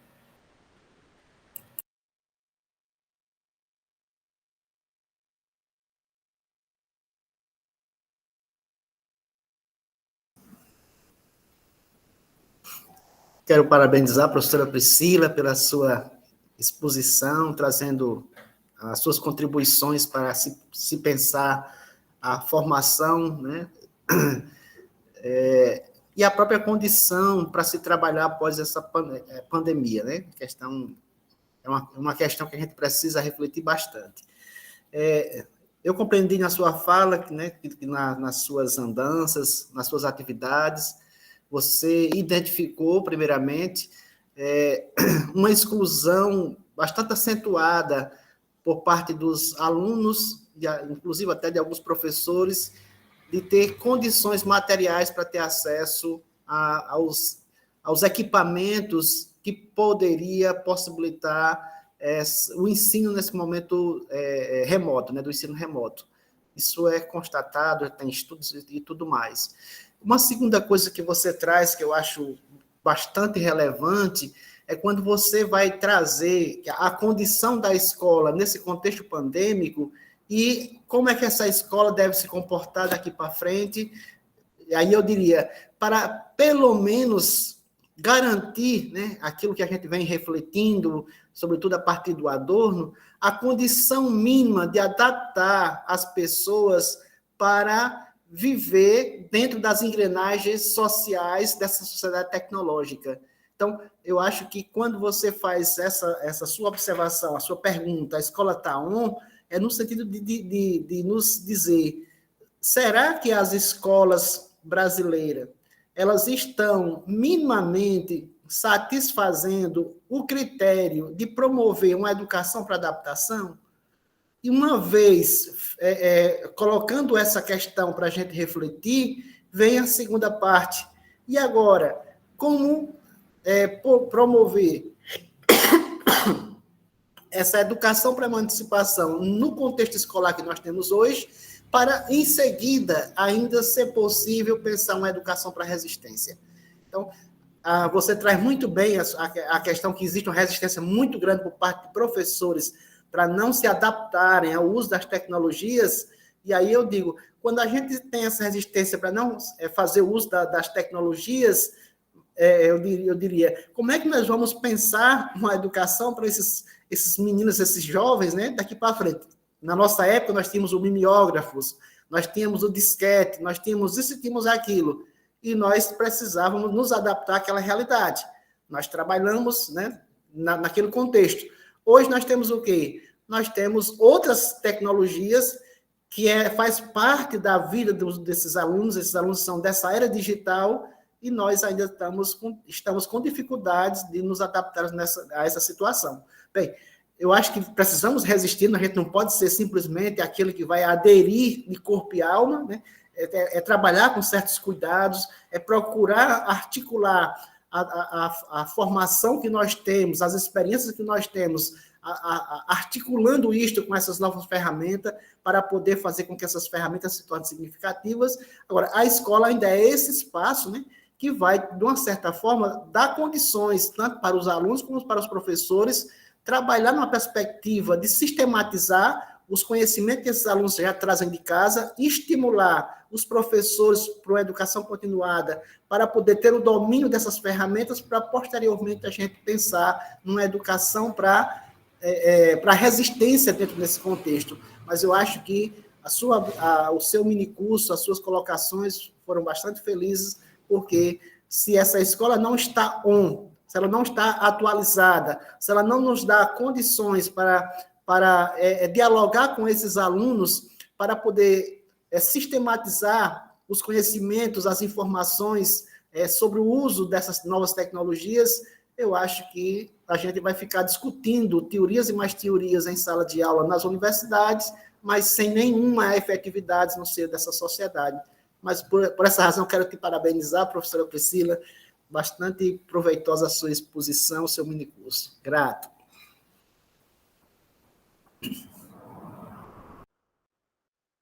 Professor, eu acho que ninguém colocou aqui, acho que não teve nenhuma pergunta, não teve nenhuma questão, então eu acho que pode se encaminhar agora para os seus, né, suas considerações finais. Né? Só tem um comentário aqui da professora Roberta, né? É o comentário da professora Roberta, desculpa, eu não li. Se não tivesse ninguém se pronunciar, a gente faz os encaminhamentos. Isso, ela tá dando os parabéns, viu, professora Priscila, dando os parabéns pela fala. Precisamos nos apropriar, sim, desses conhecimentos didáticos, pedagógicos, para orientar nossas práticas docentes pós-pandemia. Então, ela fez aqui um comentário, né, parabenizando aí a sua exposição e o assunto que foi debatido aqui na exposição. Tá certo. Obrigada, professores, né? Professora Roberta, professor Hermínio, professora Érica. É isso mesmo, né? Eu acho que a gente, esse quando eu coloquei, né? Na hora eu me lembrei, eu sempre gosto de dar nome às coisas, e aí eu disse, que nome eu vou dar esse mini curso, né? E como eu estou vivendo muito dentro das escolas mesmo, eu precisava falar dessa escola e trazer um retrato também e uma reflexão sobre como estão essas escolas. E aí esse é do atualizado também, não é só porque está dentro da rede, né? Não é só porque a Web 2.0 traz para a gente uma infinidade de recursos, mas como pensar esses recursos e como inovar? Né? No nome da minha função, né, que é agente de gestão da inovação educacional, eu sempre digo, quando eu estou lá nas formações, que me perguntam alguma coisa, aí eu disse, como inovar dentro de uma escola onde o aluno está com fome? Né? Ontem eu vi muitas reportagens, né, sobre isso, lá no estado de São Paulo, os alunos com fome. Aí como é que eu vou inovar? Como é que eu digo para o aluno usar um aplicativo massa, né? E sinto que ele está com outras necessidades essenciais, básicas, muito mais atrasadas. Então, eu preciso inovar a partir da fala também dos professores. Então, o meu trabalho também é esse, né, de ouvir os professores, de observar quais são as práticas que já estão sendo desenvolvidas e tentar inovar em cima daquilo que já está sendo feito de bom. E aí tentar atualizar esses valores educacionais.